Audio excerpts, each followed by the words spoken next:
Hello and welcome back to FourFourTwo. My name is Ryan. It's a pleasure to be back on the channel again, and I've been quizzed by FourFourTwo to be going back through their season preview. Now, this was written before the season started. Obviously, it's a season preview. The season, not just across the Premier League, is a very, very difficult one to predict. There are a lot of clubs here that are competitive in different rights. There are obviously some clubs that are not so competitive as we all thought they would be.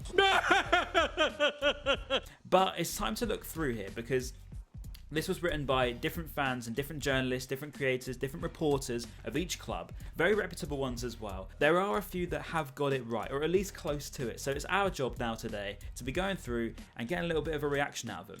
So let's see what we can get. Now, I want to start in the West Midlands here with Aston Villa because James Rushton said that they would finish around 3rd to 5th, which is a little bit of a sceptical run, right? You need to be given a definitive, but what needs to be said about Aston Villa is their incredible balance, not just in the Premier League, but balancing the FA Cup and Champions League in the way they have done is very admirable from a rival neutral fan's point of view, shall we say.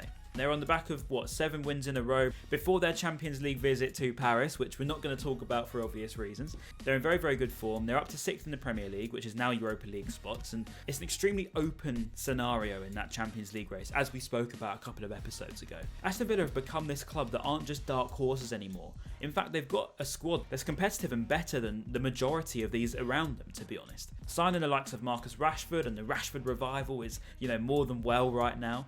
Marco Asensio has really hit the ground running. Marlon's been a really fantastic signing too. And this squad now that Aston Villa possess are worrying, to be honest. When you look back on this prediction from James here, because obviously 3rd to 5th is a little bit subjective, but Aston Villa obviously has said 6th place, but Villa are only a point off 5th place. Actually, only 2 points off 4th place, which is completely exactly where they want to be, in the opinion of James. And he said before the season started about Unai Emery that that the fans' opinion on the gaffer is that Unai may as well be the second coming. And as FourFourTwo wrote correctly, it's only a matter of time before Villa's illustrious leader is immortalised in marble from outside the Hull end.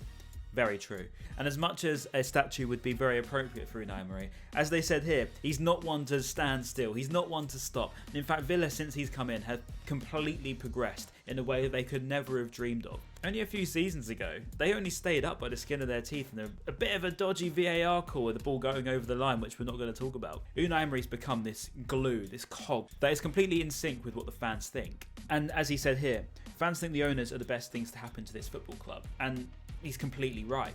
I think the difference is when you've got everything in line and in a club, it's not just the owner's decisions, it's not just how you play on the pitch, but when you've got everything in line and got that community, I guess, across the rest of the fan base, it's a different kettle of fish. It's a way that the football club then runs, can then be trusted. You have the full backing across everything. And I think that's one thing that a lot of the bigger clubs really have struggled with in recent years. Right, and next one we need to talk about is 𝗘𝗫𝗧𝗏. Everyone loves Dan. Everyone loves 𝗘𝗫𝗧𝗏. If you're on Twitter, you'll have almost definitely seen his content. And the view from the stands here for Crystal Palace was that they'd finish 8th. They're completely exceeding expectations this season. And what we've got to say is 𝗕𝗓𝗍𝗓 is a superb manager. Now, this pains me to say it as a Brighton fan, I've got to be honest. I really don't like giving credit to Crystal Palace. But unfortunately, credit is where it's due. And I've got to say, the form that they're in is very impressive, but the way they play now is probably the one thing that Crystal Palace have really lacked and been starving for really in recent years. As we all know, Palace have been, maybe a little bit more behind in terms of the project thing, in terms of the recruiting thing, but their academy and the way they raise players is genuinely top notch. They've been able to generate players like 𝗦𝗶𝗴𝗍𝗏, who is now at Bayern Munich. 𝗦𝗶𝗴𝗍 has done so well, earned his England call-up. Their squad's becoming a lot more fluid and dynamic in the way they play. And actually their overloads and high pressing is one thing that a lot of teams haven't been able to deal with. And here's the one from Dan here.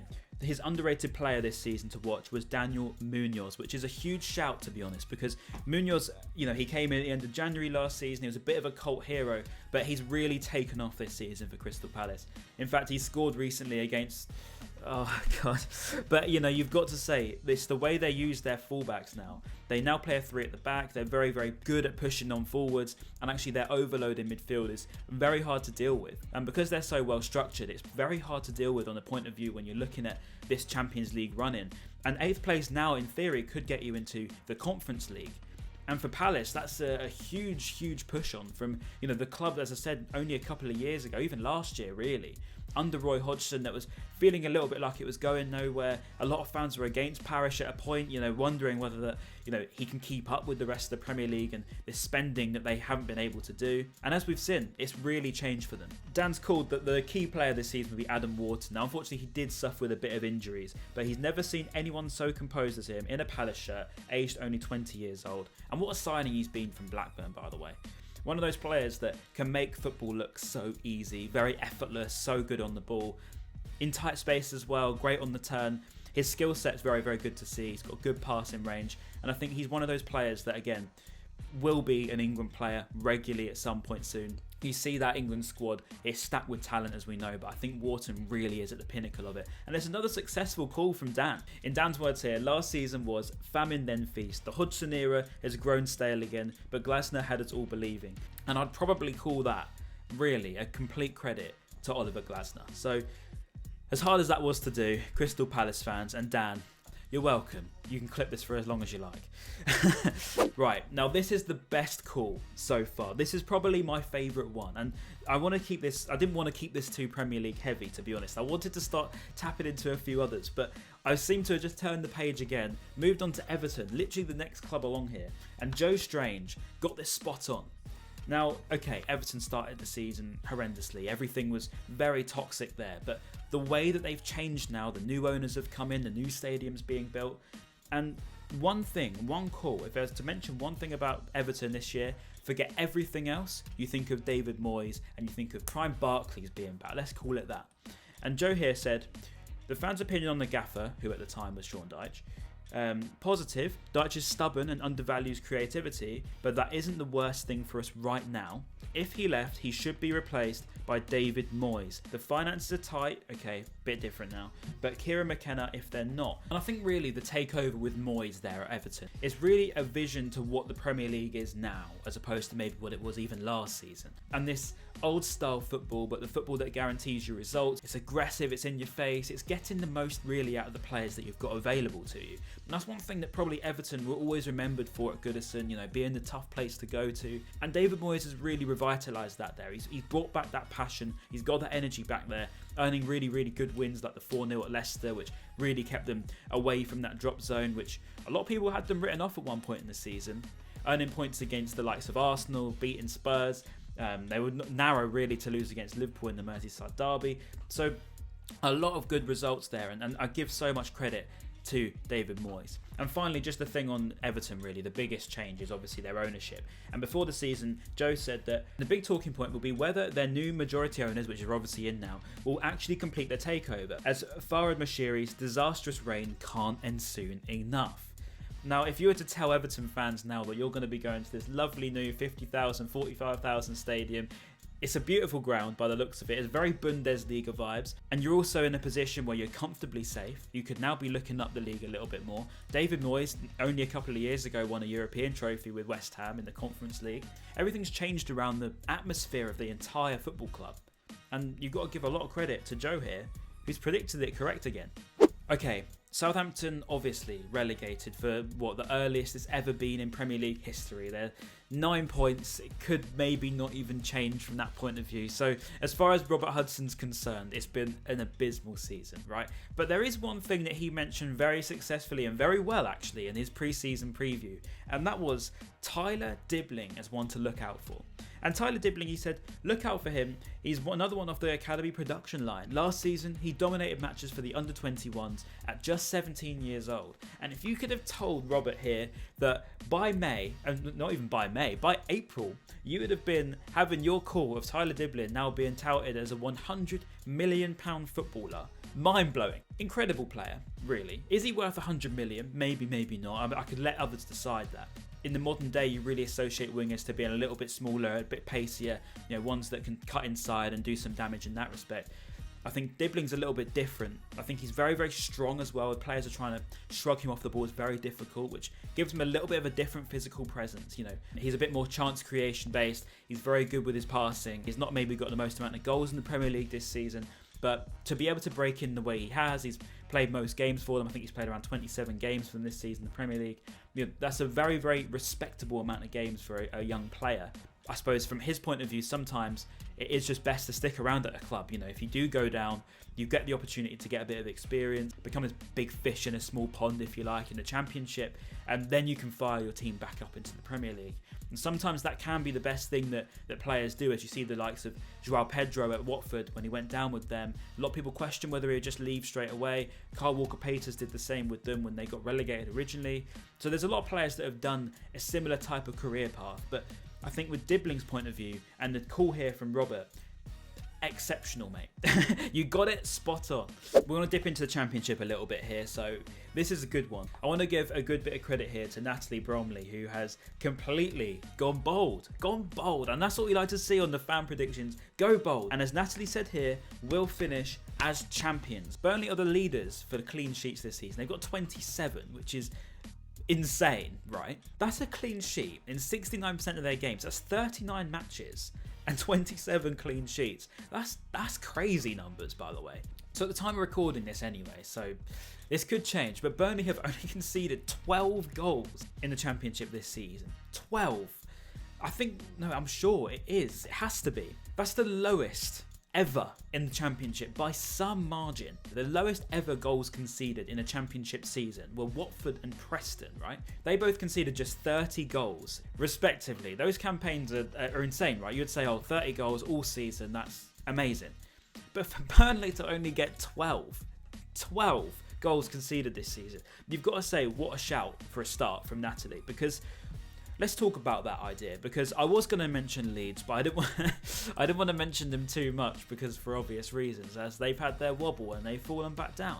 And a lot of people really would have said Leeds will win the league. You know, they are by far the best team in the league. They've got a stacked squad, despite losing a lot of players. You know, they've obviously reinvested pretty well, and they've been pretty much top of the league or second all season.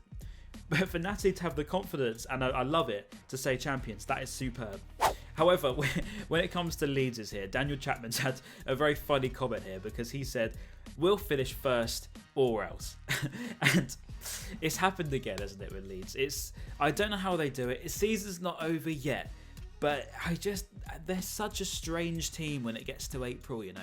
And even before April, to be honest, the latter end of the last 5-6 games, this Leeds wobble seems to happen annually, no matter what manager they bring in. Last season was frustrating. We can blame Leicester riding roughshod over profit and sustainability rules, or applaud Ipswich for being relentless, but ultimately Leeds were top with 8 games to play and didn't go up. The big talking point is whether 𝗕𝗫𝗀𝗏 can live up to being a promotion expert second time around. He won't get a third chance. And there you go. I mean, this happened again with Leeds. Whether they will be able to turn it around again, who knows? But as Daniel says quite rightly, it's a strange thing to be able to call, especially for a promotion expert like 𝗕𝗫𝗀𝗏.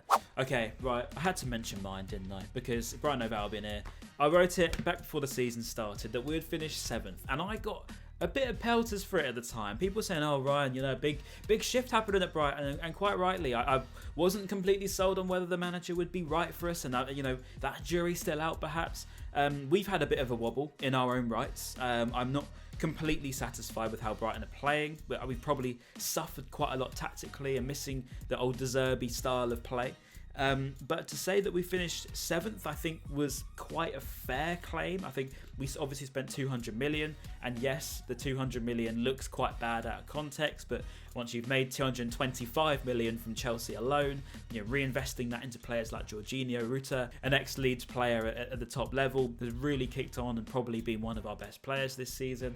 I think we've maybe just struggled a bit in terms of getting that team to gel quite quickly. We've maybe not had that instant replacement for certain areas. I think centre-backs wise, we've really struggled a lot. I mean, injuries are notable within the squad, but you've got players like Lewis Dunk now, who's around 33 years old. Adam Webster is quite injury prone as a player, and 𝗕𝗫𝗏𝗏𝗏, as we know, is now suspended after getting sent off. We're in a very difficult scenario as a club where we're pushing and we want to be in the Europa League, and I think that was the expectation and aim from the club, but maybe just not ready tactically to be able to do that, to be able to get the players on side and play in the same way.